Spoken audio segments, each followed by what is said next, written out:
यिर्मयाचे विलापगीत अध्याय 2। हाय हाय, प्रभू सियोन कन्येस क्रोधरूप अभ्राने कसा वेष्टीत आहे। त्याने इस्रायलाचे वैभव आकाशातून पृथ्वीवर झुगारून दिले आहे। त्याने आपल्या संतापाच्या दिवशी आपल्या पादासनाचे स्मरण केले नाही। प्रभूने याकोबाची सर्व वसतिस्थाने गिळून टाकली आहेत, गय केली नाही। त्याने आपल्या क्रोधाने यहूदाच्या कन्येचे दुर्ग मोडून टाकले आहेत। त्याने ते धुळीस मिळविले आहेत। त्याने राज्य व त्यातले सरदार यास भ्रष्ट केले आहे। त्याने संतप्त क्रोधाने इस्रायलाचे हर एक शृंग छेदून टाकले आहे। शत्रू समोर असता त्याने आपला उजवा हात माघारी घेतला आहे। सभोवतालचे सर्व काही चाटून जाणाऱ्या ज्वालेसारखा त्याने याकोबात पेट घेतला आहे। त्याने वैऱ्याप्रमाणे आपले धनुष्य वाकविले आहे। तो आपला उजवा हात उगारून शत्रूप्रमाणे उभा राहिला आहे। दृष्टीस रम्य असे सर्व त्याने मारून टाकले आहे। त्याने सियोन कन्येच्या तंबूवर अग्नीप्रमाणे आपला संतप्त क्रोध वर्षिला आहे। प्रभू वैऱ्यासारखा झाला आहे। त्याने इस्रायलास गिळून टाकले आहे। त्याने तिचे सर्व महाल गिळून टाकले आहेत। त्याने त्याचे दुर्ग मोडून टाकले आहेत। त्याने यहूदाच्या कन्येचे कण्हणे व आक्रंदन बहुगुणित केले आहे। बागेतला मांडव उद्ध्वस्त करावा त्याप्रमाणे त्याने आपला मांडव उद्ध्वस्त केला आहे। त्याने आपल्या सभास्थानाचा विध्वंस केला आहे। परमेश्वराने सण व शब्बात यांचा सियोनेत विसर पाडिला आहे। त्याने आपल्या क्रोध संतापाने राजा व याजक यांचा धिक्कार केला आहे। परमेश्वराने आपल्या वेदीचा त्याग केला आहे। त्याला आपल्या पवित्र स्थानाचा वीट आला आहे। त्याने त्याच्या वाड्यांच्या भिंती शत्रूच्या हाती दिल्या आहेत। पर्वणीच्या दिवशी होतो तसा त्यांनी परमेश्वराच्या मंदिरात गोंगाट केला आहे। सियोन कन्येचा तट नाहीसा करण्याचा परमेश्वराने संकल्प केला आहे। त्याने सूत्र ताणिले आहे। तो पाडून टाकण्यापासून त्याने आपला हात माघारी घेतला नाही। त्याने कोट व नगराचा तट यास शोक करावयास लाविले आहे। ते दोन्ही म्लान झाले आहेत। तिच्या वेशी जमिनीत खचल्या आहेत।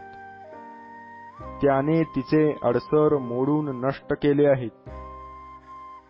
तिचा राजा व तिचे सरदार धर्मशास्त्र नसलेल्या राष्ट्रात आहेत। तिच्या संदेष्ट्यासही परमेश्वरापासून काही दृष्टांत होत नाही। सियोन कन्येचे वडीलजन जमिनीवर बसले आहेत। ते स्तब्ध आहेत।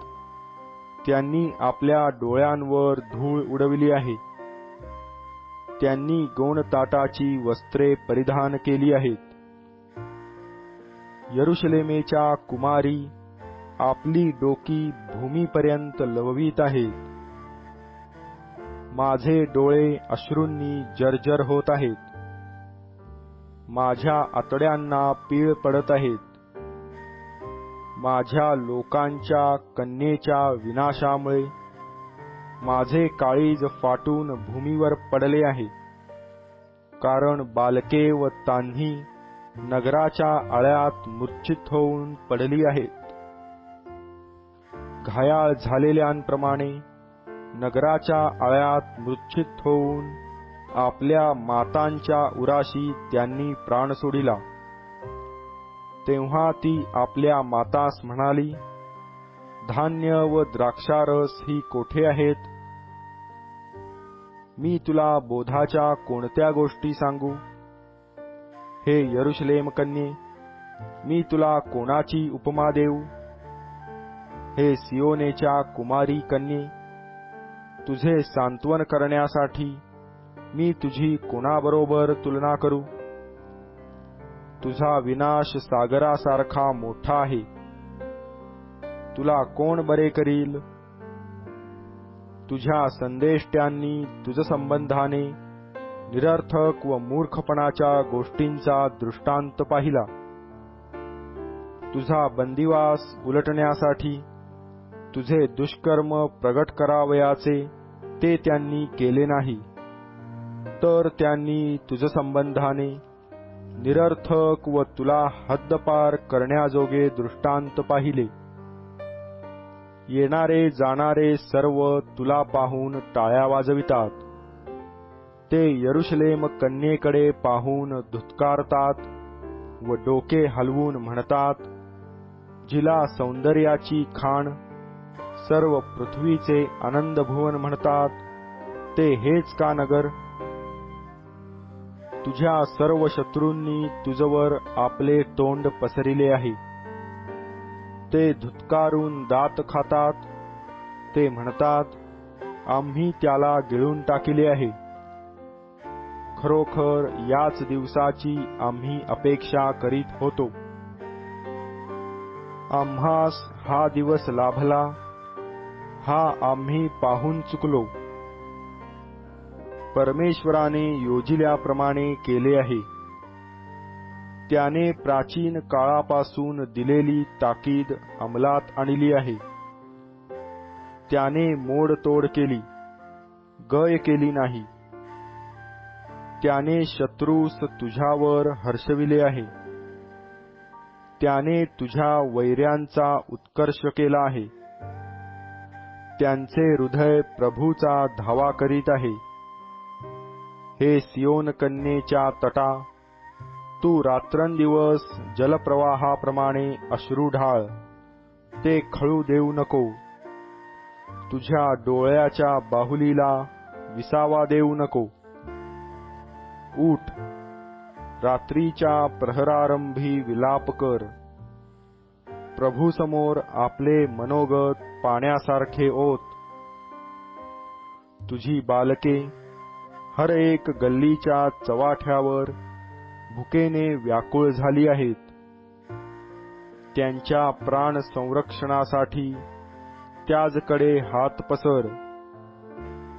हे परमेश्वरा, पहा, हे तू कोणाला केले याचा विचार कर.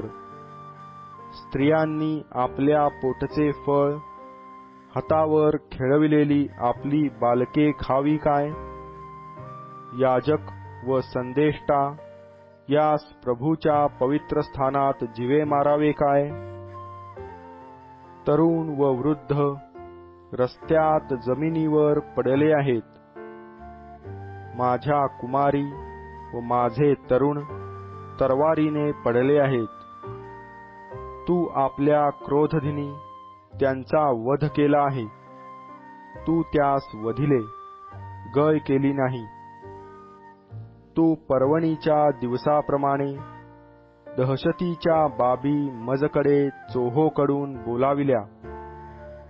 परमेश्वराच्या क्रोधदिनी कोणी पळून जाऊन किंवा निभावून राहिला नाही. ज्यांचे मी लालन पालन केले त्यांचा माझ्या शत्रूने फडशा उडविला आहे.